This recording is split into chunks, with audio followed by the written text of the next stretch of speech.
Alhamdulillah, nahmaduhu wa nasta'inuhu wa nastaghfiruh wa na'udzu billahi min syururi anfusina wa min sayyiati a'malina. May yahdihillahu fahuwal muhtadi wa may yudlil falan tajida lahu waliyyan mursyida. Asyhadu an la ilaha illallah wahdahu la syarikalah wa asyhadu anna Muhammadan abduhu wa rasuluh alladzi la nabiyya wa la rasula ba'dah, amma ba'du. Alhamdulillah, puji serta syukur kembali dipanjatkan kehadirat Allah Subhanahu wa taala. Hanya atas izin dan perkenanannya lah di kesempatan saat ini kita bisa kembali bersilaturahmi meski dengan atau dalam suasana yang berbeda. Kita telah maklumi bersama dalam kondisi pandemi wabah COVID-19, kita tidak bisa melakukan thalabul ilmi secara bermuwajahah, tatap wajah. Namun segala fasilitas yang ada dalam diri kita, fasilitas yang tersedia, teknologi yang ada, dimanfaatkan untuk tetap berthalabul ilmi, menuntut ilmu, dan tentu saja ini semua kita niatkan sebagai upaya mendekatkan diri kita kepada Allah Subhanahu wa taala. Kita berharap bahwa aktivitas yang sedang kita lakukan di saat ini akan menjadi saksi amal soleh kita nanti pada yaumil hisab. Ibu-ibu sekalian, ikhwatu iman yang dirahmati Allah Subhanahu wa taala, alhamdulillah dengan keterbatasan yang ada, pembatasan fisik, pembatasan wilayah dan lain sebagainya, kita bisa kembali bersilaturahmi di kesempatan hari ini. Dan insyaallah kalau kita melihat penanggalan Hijriyah, maka saat ini kita berada di penghujung bulan Sya'ban. Artinya kita pun akan menyongsong bulan Ramadan. Nah, dalam kesempatan yang singkat namun membahagiakan, insyaallah kita akan membahas permasalahan yang berkaitan dengan doa, terutama di sini adalah doa Nabi Yunus alaihissalam. Kenapa dikaitkan dengan Ramadan?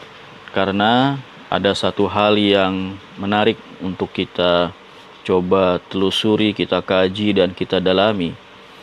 Ketika kita berbicara ayat-ayat Allah yang menceritakan tentang ibadah saum dan Ramadan, yaitu di dalam Al-Quran di surat Al-Baqarah mulai ayat 183, 184, 185. Ayat-ayat ini berisi tentang perintah Allah Subhanahu wa taala bagi orang-orang yang beriman untuk menunaikan ibadah saum dan apa yang ada di dalam bulan Ramadan, juga siapa saja yang diperkenankan untuk tidak melaksanakan ibadah saum Ramadan. Kemudian di ayat 186, ketika Allah Subhanahu wa taala tengah menjelaskan tentang ibadah saum dan Ramadan, di ayat yang ke-186 Allah berbicara tentang masalah doa. Kemudian di ayat 187 kembali Allah Subhanahu wa taala menjelaskan tentang bulan Ramadan. Jadi ayat yang menjelaskan tentang doa itu ada di antara ayat-ayat yang menjelaskan tentang saum dan Ramadan. Ibu-ibu sekalian, jamaah Majelis Ta'lim Al-Kaukab yang dirahmati Allah Subhanahu wa taala, ibadah saum sebagaimana kita mafhum diwajibkan oleh Allah di surat Al-Baqarah ayat 183. A'udzubillahi minasyaitonirrajim. Ya ayyuhalladzina amanu kutiba alaikumusiyam kama kutiba alal ladzina min qablikum la'allakum tattaqun. Wahai orang-orang yang beriman, telah diwajibkan atas kalian ibadah saum sebagaimana Allah telah mewajibkan ibadah saum itu kepada orang-orang sebelum kalian agar kalian bertakwa kepada Allah Subhanahu wa taala. Kemudian di ayat 184 menjelaskan tentang siapa yang diperbolehkan untuk tidak melaksanakan ibadah saum. Begitu pula di ayat yang ke-185. Di ayat yang ke-186, Allah Subhanahu wa taala mengingatkan kepada kita, a'udzubillahi minasyaitonirrajim, wa idza sa'alaka ibadi anni fa inni qarib ujibu da'watad da'i idza da'ani falyastajibuli waliyu'minu bi la'allahum yarsyudun. Kata Allah, wa idza sa'alaka ibadi, dan apabila hambaku bertanya kepadamu wahai Muhammad tentang aku, fa inni qarib, maka jawab olehmu bahwasanya sesungguhnya aku itu adalah maha dekat. Ujibu da'watad da'i idza da'ani, aku mengijabah doa yang dipanjatkan hamba-hambaku manakala dia berdoa kepadaku. Falyastajibuli waliyu'minu bi, maka hendaklah dia memenuhi perkara-perkara yang telah aku perintahkan kepada mereka, waliyu'minu bi, dan beriman kepadaku, la'allahum yarsyudun, agar mereka itu mendapat petunjuk dari Allah Subhanahu wa taala. Wa idza sa'alaka ibadi anni fa inni qarib ujibu da'watad da'i idza da'ani falyastajibuli wal yu'minu bi la'allahum yarsyudun. Nah, sekali lagi ditegaskan bahwa berbicara tentang doa di ayat 186 ini, ya, Allah Subhanahu wa taala menyampaikan ayat ini di tengah rangkaian pelaksanaan ibadah saum dan keistimewaan bulan Ramadan. Karena di ayat 187-nya pun Allah berbicara tentang atau menyampaikan kepada kita tentang bulan Ramadan. Nah, apa keistimewaan berdoa di sini? Ayat Allah yang menyatakan tentang apabila hambaku bertanya kepadamu tentangku, maka jawablah bahwa aku itu dekat. Aku mengabulkan permohonan hambaku ketika dia berdoa kepadaku.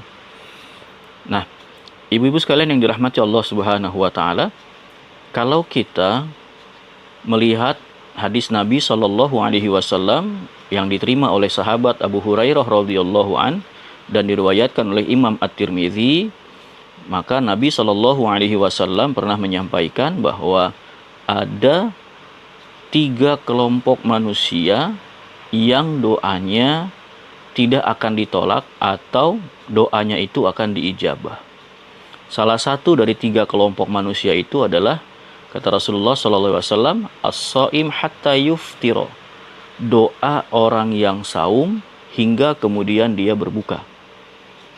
Nah, ikhwati iman yang dirahmati Allah, ibu-ibu yang dirahmati Allah Subhanahu wa taala, jadi kalau dikaitkan ayat-ayat Allah yang menjelaskan tentang saum dan bulan Ramadan, kemudian di situ disisipkan ayat tentang berdoa di ayat 186, di tengah rangkaian ayat-ayat yang berbicara tentang saum dan Ramadan disisipkan ayat berdoa, maka ini sejalan dengan sabda Nabi bahwasanya doa orang yang saum itu bagian dari kelompok orang-orang yang doanya tidak akan ditolak atau diijabah oleh Allah Subhanahu wa taala. Maka di bulan Ramadan ini kita dianjurkan untuk memperbanyak berdoa kepada Allah Subhanahu wa taala, karena orang yang saum doanya insyaallah diijabah oleh Allah Subhanahu wa taala. Terlebih lagi di tengah kondisi seperti ini, di mana berdoa sangat-sangat dianjurkan, sangat-sangat dibutuhkan, karena terkadang seseorang itu hanya mengandalkan akal pikirannya, kemampuan berpikirnya, mengedepankan teknologi, mengedepankan ilmu pengetahuan, ya, berkaitan dengan pandemi wabah corona ini. Menghitung-hitung berapa, menghitung-hitung kapan akan selesai, diperkirakan kapan akan selesai, ya. Tapi sesungguhnya ada zat yang maha kuasa, dan zat itulah yang bisa menghentikan, zat itulah yang bisa kemudian menghilangkan wabah dari muka bumi ini. Siapa? Allah Subhanahu wa Ta'ala. Maka ketika kita sudah melakukan ikhtiar, ketika kita sudah, katakan para ilmuwan, para pemikir, mereka sudah coba mengkalkulasi, tetaplah kita berdoa kepada Allah Subhanahu wa Ta'ala. Mudah-mudahan Allah Subhanahu wa Ta'ala justru mempercepat proses pembersihan atau menghilangkan wabah corona ini dari muka bumi ini. Nah, ibu-ibu sekalian, jamaah Majelis Taklim Al-Kaukab yang dirahmati Allah Subhanahu wa Ta'ala. Jadi di bulan Ramadan, sekali lagi mari kita perbanyak doa kita kepada Allah Subhanahu wa Ta'ala, sehingga mudah-mudahan doa yang kita panjatkan, mengingat kita tengah melaksanakan ibadah saum, maka menjadi doa yang dikabulkan oleh Allah Subhanahu wa Ta'ala. Nah, berkaitan dengan doa yang diucapkan oleh Nabi Yunus, maka kalau kita lihat sebenarnya Allah Subhanahu wa Ta'ala banyak sekali mengabadikan doa-doa para nabi di dalam Al-Quran. Allah banyak sekali mengabadikan doa-doa para nabi di dalam Al-Quran. Dalam kesempatan yang singkat namun membahagiakan ini, kita akan mengupas satu doa yang diucapkan oleh Nabi Yunus alaihissalam dan oleh Allah, diabadikan di dalam Al-Quran di surah Al-Anbiya, surat urutan nomor 21, ayat yang ke-87. A'udzu billahi minasyaitonir rajim. Wa dzannun idz zahaba mughadiban fa dhanna allan naqdiru alaihi fanada fidz dzulumat alla ilaha illa anta subhanaka inni kuntu minadz zalimin. Wa Dhunnun, dan ingatlah kisah Dhunnun. Siapa Dhunnun itu? Nabi Yunus alaihissalam. Izzahaba, ketika ia pergi, mughadiban, dalam keadaan marah. Fadhonna, maka ia mengira, maka ia menyangka, Nabi Yunus menyangka, allan naqdiru alaihi, bahwasanya kami tidak akan bisa mempersulitnya. Fanada fidz dzulumat, maka kemudian ia menyuruh dalam kegelapan, dalam kondisi yang sangat gelap. Alla ilaha illa anta, bahwasanya tidak ada Tuhan kecuali Engkau, maha suci Engkau, subhanaka, maha suci Engkau, inni kuntu minadz zalimin, sesungguhnya aku adalah orang-orang yang zalim. Ikhwatul iman, ibu-ibu, jamaah Majelis Taklim Al-Kaukab yang dirahmati Allah. Ayat ini menceritakan tentang kisah Nabi Musa di antara perjalanan dakwah Nabi Yunus alaihissalam. Maaf. Sekali lagi, ayat ini menceritakan tentang di antara perjalanan kehidupan Nabi Yunus alaihissalam, di mana Allah Subhanahu wa Ta'ala memberikan tugas kepada Nabi Yunus untuk mendakwahi kaumnya, mengajak mereka untuk taat kepada Allah, beribadah kepada Allah, menyembah Allah semata dan meninggalkan larangan-larangan yang disampaikan oleh Allah Subhanahu wa Ta'ala. Tapi apa yang terjadi ketika Nabi Yunus mengajak kaumnya untuk taat kepada Allah, ketika Nabi Yunus mengajak kaumnya untuk melaksanakan ibadah kepada Allah dan meninggalkan larangan-larangan Allah, justru kaumnya mencemooh.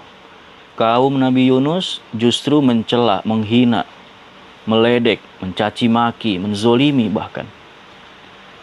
Sehingga ketika Nabi Yunus alaihissalam dalam kondisi yang tidak bisa lagi mengendalikan amarahnya, emosinya, Maka Nabi Yunus kemudian meninggalkan kaumnya.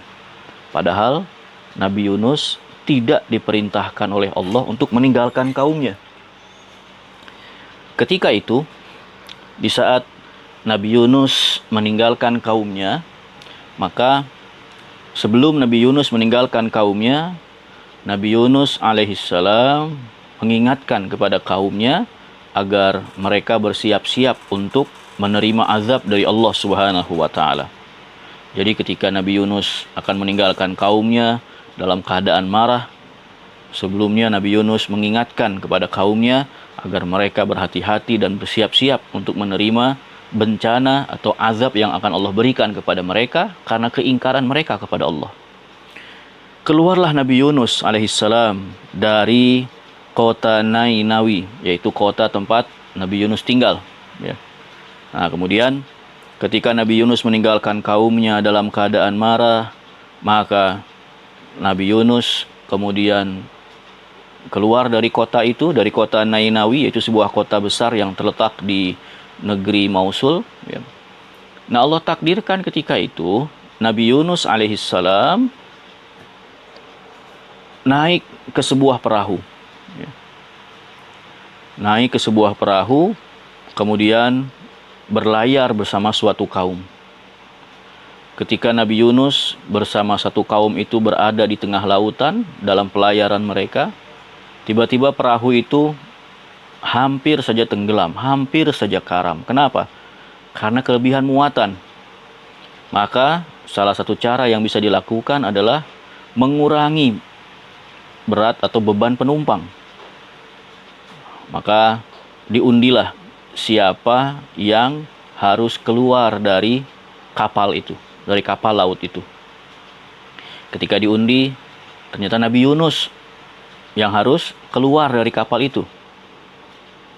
Tapi karena mereka melihat bahwa dan mereka tahu ini adalah seorang nabi, akhirnya diundi ulang. Ketika diundi ulang, lagi-lagi nama Nabi Yunus yang keluar. Artinya Nabi Yunus yang harus keluar dari kapal laut itu. Maka ketika kesepakatan itu telah dicapai, Nabi Yunus pun kemudian keluar dari kapal laut itu, terjun ke dalam lautan. Ikhwati iman yang dirahmati Allah, ibu-ibu jamaah Majelis Ta'lim Al-Kaukab yang dirahmati Allah Subhanahu wa taala. Ketika Nabi Yunus menerjunkan dirinya ke dalam lautan, maka ketika itu Allah Subhanahu wa taala memerintahkan kepada ikan yang besar, ya, untuk menangkap atau menerkam, ya, atau menelan Nabi Yunus yang meloncat ke dalam lautan. Tapi Allah Subhanahu wa taala sebelumnya telah memerintahkan kepada ikan itu agar tidak mencelakakan Nabi Yunus atau tidak mencelakai Nabi Yunus, tidak merusak dagingnya dan tidak mematahkan tulangnya. Dalam sebuah keterangan bahwasanya ada seorang sahabat yaitu Abdullah ibnu Rafi yang merupakan maula Ummu Salamah.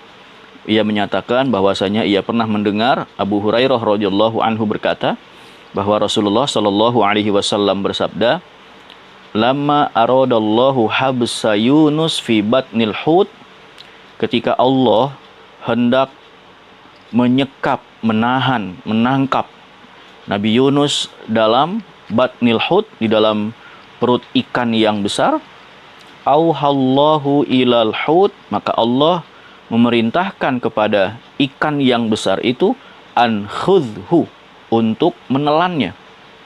Wala tahdish lahman wala taksir azman, tapi jangan dilukai dagingnya dan jangan dipatahkan tulangnya.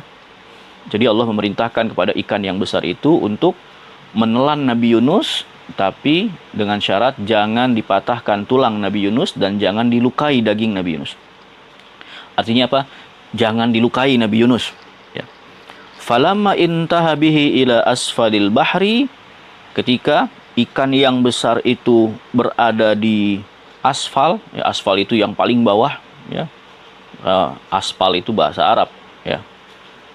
asfal, ila asfalil bahri, ke lautan yang paling dalam, yang paling bawah.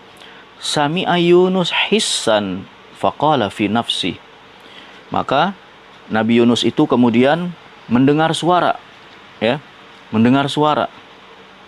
Faqala fi nafsi, dia kemudian berkata dalam hatinya, ma hadza, ini suara apa? Fa'auhallahu ilaihi wa huwa fi batnil hut. Maka Allah Subhanahu wa taala kemudian mewahyukan kepada Nabi Yunus, sementara Nabi Yunus itu tengah berada di dalam perut ikan yang besar itu. Inna hadza tasbihu dawabil bahri. Kata Allah, ini adalah tasbihnya binatang-binatang yang ada di dalam lautan. Jadi binatang-binatang yang ada di dalam lautan itu, ya, mereka pun sebenarnya bertasbih kepada Allah Subhanahu wa taala dengan cara mereka sendiri. Qala, maka kemudian ia berkata, fasabbih wa huwa fi batnil hut. Kemudian Nabi Yunus pun bertasbih dan ia tengah berada di dalam perut ikan yang besar itu. Fasami'al malaikatu tasbihahu. Maka para malaikat mendengar tasbihnya Nabi Yunus. Faqala, kemudian para malaikat kemudian berkata, ya Rabbana, wahai Tuhan kami, inna nasma'u sautan dha'ifan bi ardin gharibah. Ya Rabb, ya Tuhan kami, sesungguhnya kami ini mendengar ada suara tasbih yang lemah, sautan dha'ifan, suara yang begitu lemah, suara tasbih yang begitu lemah, bi ardin gharibah, di satu kedalaman, satu daerah yang begitu jauh, ya, di sebuah tanah, di sebuah tempat yang begitu dalam, yang begitu terpencil, ya. Karena memang Nabi Yunus bertasbih di dalam perut ikan yang besar, dan ikan itu berada di daerah yang paling dalam dari lautan itu. Qala, maka Allah menjawab, dzalika abdi Yunus, itu adalah hambaku yang bernama Yunus. Asoni, dia telah melanggar perintahku. Fahabastuhu fi batnil hut, maka aku menangkapnya, aku menahannya dalam perut ikan yang besar, fil bahri, di dalam lautan. Qalu, para malaikat berkata, al abdus soleh, bukankah Yunus itu hamba yang soleh? Alladzi kana yas'udu ilaika minhu fi kulli yaumin wa lailah amalun solihun, yang pada setiap hari, di waktu pagi, di waktu malam, naik ke langit tasbih-tasbih dan amal soleh yang dilakukannya. Qala, Allah menjawab, na'am, iya. Qala, fasyafa'u lahu 'inda dzalik fa'amarul hut faqadhafahu fis sahil kama qala Allahu azza wa jalla wa huwa saqim. Maka kemudian pada saat itu para malaikat memohon syafaat, artinya memohon kepada Allah agar Nabi Yunus yang tengah berada di dalam perut ikan yang besar itu dikeluarkan dari perut ikan yang besar itu, maksudnya meminta tolong agar dibebaskan, ya. Maka akhirnya Allah memerintahkan kepada ikan itu, ya, fa'amarul hut, Allah memerintahkan kepada ikan itu untuk memuntahkan Nabi Yunus, faqadzafahu fis sahil, kemudian ikan yang besar itu melemparkannya, memuntahkannya di tepi pantai, ya, di pantai. Kama qala Allahu azza wa jalla, sebagaimana Allah berfirman di dalam Al-Qur'an, yakni di dalam surah As-Saffat ayat 145, wa huwa saqim, dan Nabi Yunus itu dalam keadaan sakit. Iman, ibu-ibu yang dirahmati Allah Subhanahu wa taala. Jadi kalau kita lihat dari keterangan ini, bahwasanya ketika Allah Subhanahu wa taala memerintahkan ketika Nabi Yunus itu lompat dari kapal laut, ya, kemudian ditelan oleh ikan yang besar, namun sebelumnya Allah telah memerintahkan bahwa ikan itu pun bergerak atas perintah Allah, ya. Sekali lagi, bahwa ikan yang besar yang menelan Nabi Yunus bergerak atas perintah Allah, ya. Maka kalau kita coba mengintrospeksi, mengevaluasi apa yang terjadi pada saat ini, maka tentu saja virus-virus itu bergerak itu pun atas perintah dari Allah Subhanahu wa taala, ya. Nah, ikan yang besar itu menelan Nabi Yunus, tapi Allah perintahkan jangan dirusak dagingnya, jangan dipatahkan tulangnya, jangan dicelakai, ya. Jadi kalau mau telan, jangan dicelakai Nabi Yunus itu. Maka kemudian ketika Nabi Yunus telah berada di dalam perut ikan yang besar itu, ia tersadar, ya, bahwa ia belum wafat, berada dalam kegelapan. Nanti kita akan lihat, ya, bahwa Nabi Yunus itu berdoa di saat dalam kondisi yang gelap. Ya, Ibnu Katsir nanti kita akan lihat bagaimana memaknai kegelapan yang ada dalam Quran surat Yunus ini, ya. Ayat yang ke-87 tadi di awal sudah disampaikan. Nah, ketika telah berada di dalam perut yang besar, Nabi Yunus sadar bahwa ternyata dia telah melanggar perintah Allah. Apa? Meninggalkan kaumnya dalam keadaan marah, padahal Nabi Yunus tidak diperintahkan oleh Allah untuk meninggalkan kaumnya. Jadi ada sebuah pelanggaran yang dilakukan oleh Nabi Yunus, yaitu meninggalkan kaumnya, padahal Allah tidak memerintahkan kepada Nabi Yunus untuk meninggalkan kaumnya. Nah, inilah sebuah pelanggaran yang dilakukan oleh Nabi Yunus alaihissalam. Ketika ia tengah berada di dalam perut ikan yang besar itu, ia mendengar suara-suara tasbih, yaitu tasbihnya makhluk-makhluk yang ada di dalam lautan. Mereka bertasbih dengan caranya sendiri, mereka bertasbih, mengagungkan, mensucikan nama Allah Subhanahu wa taala. Dan ketika itu Nabi Yunus menyadari kesalahannya, Nabi Yunus pun bertasbih memohon ampun kepada Allah Subhanahu wa taala, sampai kemudian tasbih Nabi Yunus ini didengar oleh para malaikat, karena mendengar sayup-sayup. Ada suara yang begitu lemah, karena memang berasal dari dalam lautan yang terdalam. Maka malaikat bertanya, siapa itu? Itu adalah suara seorang hambaku yang bernama Yunus. Kata para malaikat, bukankah dia hamba yang soleh, yang selalu berdoa, beribadah, berzikir, beramal soleh? Kata Allah Subhanahu wa taala, iya, tapi dia telah melakukan pelanggaran terhadap perintahku. Maka kemudian para malaikat memohon agar Nabi Yunus ini diberikan keringanan, yaitu dikeluarkan dari perut ikan yang besar itu. Maka Allah kemudian mengeluarkan Nabi Yunus dari perut ikan itu. Nah, pertanyaannya, berapa lama Nabi Yunus di dalam perut itu? Ya. Ternyata kalau kita lihat dalam tafsir Ibnu Katsir dari Sa'id bin Abdul Hasan Al-Basri, ya, disebutkan bahwa Nabi Yunus tinggal di dalam perut ikan besar itu selama 40 hari. Jadi bukan sehari 2 hari, sepekan 2 pekan, tapi selama 40 hari, ya, berada di dalam perut ikan besar itu, ya. Dan ini riwayat dikemukakan oleh Ibnu Jubair. Ibu-ibu sekalian, jamaah Majelis Taklim Al-Kaukab yang dirahmati Allah Subhanahu wa taala. Nah, ketika Nabi Yunus berada di dalam perut, maka dalam perut ikan yang besar ini, Allah kemudian mengingatkan, fanada fidzulumat.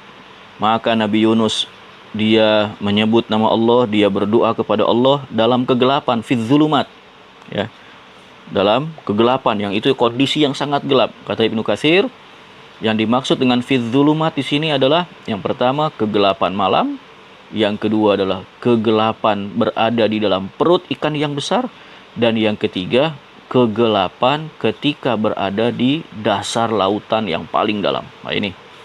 Jadi ketika Nabi Yunus itu berdoa fidzulumat dalam kondisi yang sangat gelap, maknanya adalah kegelapan malam, kegelapan ketika berada di dalam perut ikan yang besar, dan kegelapan karena berada di bawah dasar lautan yang paling dalam. Bagaimana doa Nabi Yunus alaihissalam? Bagaimana doa Nabi Yunus? La ilaha illa anta. Tidak ada Tuhan kecuali Engkau ya Allah. Subhanaka. Maha suci Engkau ya Allah. Inni kuntu minadz zalimin. Sesungguhnya aku termasuk dalam kelompok orang-orang yang zolim. Nah, inilah doa Nabi Yunus alaihissalam, ya. La ilaha illa anta. Tidak ada Tuhan kecuali Engkau. Subhanaka, maha suci Engkau ya Allah. Inni kuntu minadz zalimin. Sesungguhnya aku adalah orang-orang yang zolim. Nah, apa yang ingin kita ambil, faidah yang bisa kita ambil dari doa Nabi Yunus? Yang pertama, Nabi Yunus menyadari kesalahannya. Karena di akhir ayat itu kata Allah, Inni kuntu minadz zalimin. Aku ini adalah orang-orang yang zolim. melakukan pelanggaran terhadap perintah Allah Subhanahu wa taala. Maka Nabi Yunus menyadari bahwa ada kesalahan yang telah dilakukannya. Maka Nabi Yunus benar-benar dia memohon kepada Allah agar dosa-dosanya diampuni oleh Allah Subhanahu wa taala.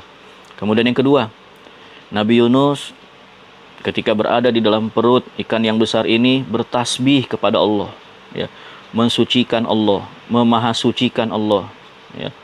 Dan yang ketiga adalah ketika Nabi Yunus berada di dalam perut ikan yang besar ini, dia pun kemudian mengesahkan Allah, menauhidkan Allah. La ilaha illa anta. Tidak ada Tuhan kecuali Engkau ya Allah. Menunjukkan bahwa sebagai seorang makhluk, sebagai seorang hamba, Nabi Yunus tidak bisa melakukan apapun karena memang hanya Allah yang berkuasa atas segala-galanya. Nabi Yunus menyadari betapa lemah dirinya. Nabi Yunus menyadari betapa dirinya tidak memiliki daya dan kekuatan. Dan hanya Allah yang mampu memberikan keselamatan kepada dirinya. Nah, ikhwat iman yang dirahmati Allah, ibu-ibu jemaah Majelis Ta'lim Al-Kaukab yang dirahmati Allah. Maka dari 3 faidah ini kita bisa mencoba untuk merenung, ya, bahwa sebagai seorang manusia tentu diri kita tidak akan pernah lepas dari kehilafan, kesalahan, dosa dan kemaksiatan kita kepada Allah Subhanahu wa taala. Maka ketika kita menyadari itu semua, yang kita lakukan adalah memohon ampun kepada Allah Subhanahu wa taala. Beristighfar kepada Allah, dan sudah pernah saya sampaikan, sesungguhnya Allah Subhanahu wa taala sangat senang, sangat berbahagia manakala ada di antara hambanya yang dia beristighfar dan bertaubat kepada Allah Subhanahu wa taala. Ya. Kemudian ketika kita menyadari dosa-dosa yang kita lakukan, kita beristighfar kepada Allah Subhanahu wa taala, mensucikan Allah Subhanahu wa taala, dan menyadari bahwasanya diri kita betapa diri kita begitu lemah di hadapan Allah, diri kita tidak memiliki daya dan kekuatan kecuali daya dan kekuatan itu hanyalah milik Allah Subhanahu wa taala. Nah, kalau kemudian kita coba kaitkan dengan kondisi sekarang, maka kita menyadari bahwa hanya dengan sebuah virus yang kecil dan tidak bisa terindra dengan mata, ya, tanpa bantuan alat yang kecilnya luar biasa, kita mampu dibuat tidak berdaya. Apakah apakah virus itu bergerak tidak ada yang mengatur? Allah yang mengatur itu semua, ya. Maka disinilah kita memohon ampun kepada Allah Subhanahu wa taala atas dosa-dosa, kesalahan-kesalahan, kehilafan yang kita lakukan. Kemudian bertasbih, memuji nama Allah Subhanahu wa taala, dan selanjutnya dengan penuh kesadaran diri kita menyadari bahwasanya tidak ada yang bisa kita lakukan karena memang diri kita begitu lemah, dan kita hanya bisa mengupayakan sebatas kemampuan kita sebagai seorang manusia, sepenuhnya kemudian kita serahkan kepada Allah Subhanahu wa taala. Karena hanya Allah yang bisa mengangkat wabah ini, hanya Allah yang bisa menghentikan pergerakan wabah ini, hanya Allah yang kemudian bisa membersihkan bumi ini dari wabah ini. Jangan pernah kemudian kita merasa sombong, merasa pintar, merasa hebat, ya, bahwa diri kita bisa melakukan segala-galanya. Kita bisa melihat bagaimana negara-negara yang canggih, ya, fasilitas kesehatannya, kemudian tenaga-tenaga medisnya yang begitu luar biasa, ternyata mereka pun mengangkat tangan, mengangkat bendera putih, ya, mengangkat tangan, ya, sebagai tanda bahwa mereka tidak bisa menanggulangi wabah yang demikian luar biasa ini. Ikhwat iman, ibu-ibu jemaah Majelis Ta'lim Al-Kaukab yang dirahmati Allah Subhanahu wa taala, maka kalau kita lihat, ya, dari doa Nabi Yunus ini yang diawali dengan menauhidkan Allah, sesungguhnya para ulama pun mengingatkan kepada kita semua bahwasanya ketika kita berdoa kepada Allah, kemudian di situ kita pun menauhidkan Allah, maka doa yang kita panjatkan ini maka kalimat tauhid yang kita ucapkan menjadi wasilah media untuk semakin dekat untuk diijabah oleh Allah Subhanahu wa taala. Atau dengan kata lain, ini bagian dari tawassul yang masyru', tawassul yang dibolehkan, ya. Jadi kita sudah pernah bahas pula tawassul yang masyru', ya. Tawassul dengan amal soleh, tawassul dengan menyebut nama Allah Subhanahu wa taala, tawassul dengan melalui perantara doa orang-orang soleh yang masih hidup, ya. Dan kemudian bertawassul dengan menauhidkan Allah, ya. Kenapa seperti itu? Karena kita menyadari bahwasanya tidak ada yang bisa melakukan ini semua kecuali Allah Subhanahu wa taala. Allah Subhanahu wa taala lah yang memberikan kekuatan dan kemampuan kepada diri kita. Maka Allah Subhanahu wa taala mengingatkan kepada kita di surat Yunus ayat 98, ya. Berkaitan tentang apa? Berkaitan tentang kaum Nabi Nuh, ya. Nah, ini juga menarik, ya. Jadi ketika Nabi Yunus berada di dalam perut ikan yang besar, kemudian kaumnya tersadar bahwasanya ternyata ancaman Nabi Yunus itu tidak main-main. Ketika Nabi Yunus meninggalkan kaumnya, kemudian menyatakan hati-hati akan datang azab bencana dari Allah. Maka tidak lama kemudian mereka tersadar dan mereka segera beristighfar kepada Allah, memohon ampun kepada Allah, ya. Makanya ketika Nabi Yunus alaihissalam dimuntahkan oleh ikan yang besar itu, terdampar di sebuah tepi pantai dalam keadaan lemah, dan kemudian Nabi Yunus ketika telah pulih kembali tenaganya dalam keadaan sehat, ia kembali kepada kaumnya. Ternyata kaumnya telah beriman kepada Allah. Di surat Yunus ayat 98 Allah mengingatkan, A'udzubillahi minasyaitonirrajim, falaula kanat qaryatun amanat fanafa'aha imanuha illa qauma Yunus lamma amanu kashafna anhum azabal khizyi fil hayatid dunya wa matta'nahum ila hin. Dan mengapa tidak ada penduduk satu kota yang beriman, lalu imannya itu bermanfaat kepadanya selain kaum Yunus. Ketika mereka, yakni kaum Nabi Yunus itu beriman, maka kami hilangkan dari mereka azab yang menghinakan dalam kehidupan dunia, dan kami beri kesenangan kepada mereka sampai waktu yang tertentu. Nah, ihwat iman yang dirahmati Allah Subhanahu wa taala, maka kalau kita lihat dari ayat ini bahwasanya keimanan penduduk suatu kaum itu akan bisa menyelamatkan kaum itu dari bencana. Keimanan penduduk satu kaum akan bisa menyelamatkan mereka dari azab Allah Subhanahu wa taala, azab yang menghinakan dalam kehidupan dunia. Maka ketika Nabi Yunus pergi meninggalkan kaumnya dalam keadaan marah, mengingatkan kaumnya bahwa mereka kelak akan mendapatkan bencana azab dari Allah, kaumnya merasa sadar, kaumnya kemudian beriman kepada Allah, melaksanakan perintah-perintah Allah, dan menjauhkan diri dari larangan-larangan Allah. Yang terjadi adalah bencana atau azab itu kemudian tidak menimpa kepada kaum Nabi Yunus.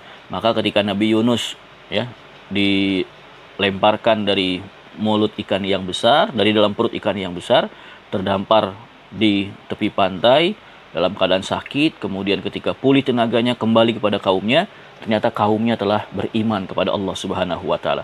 Kaum itu, kaum Nabi Yunus, tidak jadi mendapat azab dari Allah. Kenapa? Karena mereka telah beriman kepada Allah Subhanahu wa taala.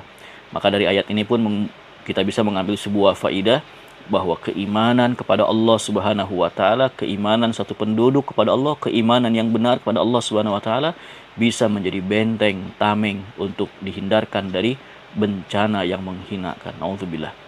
Nah, jemaah yang dirahmati Allah Subhanahu wa taala, ibu-ibu jemaah majelis Ta'lim Al-Kaukab yang dirahmati Allah Subhanahu wa taala. Nah, ini mungkin, ya, seri doa para nabi, ya, yang disampaikan di kesempatan hari ini. Sekali lagi, kita menghadapi bulan Ramadan, maka maksimalkan ibadah-ibadah kita di bulan Ramadan. Dan di antara ibadah yang harus kita maksimalkan adalah doa kita kepada Allah Subhanahu wa taala. Karena doa orang yang melaksanakan ibadah saum merupakan bagian dari kelompok orang yang doanya diijabah oleh Allah Subhanahu wa taala. Dalam kondisi wabah seperti ini, maka kita berdoa kepada Allah, mudah-mudahan wabah ini bisa segera hilang. Allah menghilangkan wabah ini, Allah lah yang mengangkat wabah ini, Allah lah kemudian yang membersihkan bumi ini dari wabah corona ini. Ya. Karena hanya Allah yang mampu melakukan itu semua, tetapi tentu saja dengan upaya-upaya ikhtiar yang dilakukan oleh kita selaku manusia. Dan di antara doa yang diajarkan oleh para nabi, yaitu doanya Nabi Yunus alaihissalam, La ilaha illa anta subhanaka inni kuntu minadz zalimin. Sekali lagi, La ilaha illa anta subhanaka inni kuntu minadz zalimin. Menyadari dosa-dosa, menyadari segala kekhilafan, bertasbih kepada Allah dan menauhidkan Allah Subhanahu wa taala. Nah, mudah-mudahan dengan doa yang kita panjatkan ini menjadi satu doa yang diijabah oleh Allah Subhanahu wa taala, dan di antara doa yang kita panjatkan adalah sekali lagi mudah-mudahan Allah segera membersihkan bumi ini dari wabah corona ini. Allah segera mengakhiri musibah-musibah ini, wabah ini, sehingga kemudian kita bisa melaksanakan aktivitas dengan seperti semula, melaksanakan ibadah dengan seperti semula, memakmurkan tempat-tempat ibadah, rumah-rumah Allah Subhanahu wa taala, menghadiri kajian-kajian keislaman, thalabul ilmi dengan kondisi yang menyenangkan, nyaman, ya seperti yang pernah kita rasakan. Mudah-mudahan Allah Subhanahu wa taala mengijabah doa yang dipanjatkan. Demikian ibu-ibu sekalian, jemaah Majelis Ta'lim Al-Kaukab Serang yang dirahmati Allah. Ini yang bisa disampaikan di kesempatan kali ini. Mohon maaf kalau ada kata-kata yang kurang berkenan. Demikian, Rabbana zalamna anfusana wa ilam taghfir lana wa tarhamna lanakunanna minal khasirin. Rabbana atina fid dunya hasanah wa fil akhirati hasanah wa qina azabannar. Walhamdulillahi rabbil alamin. Wassalamualaikum warahmatullahi wabarakatuh.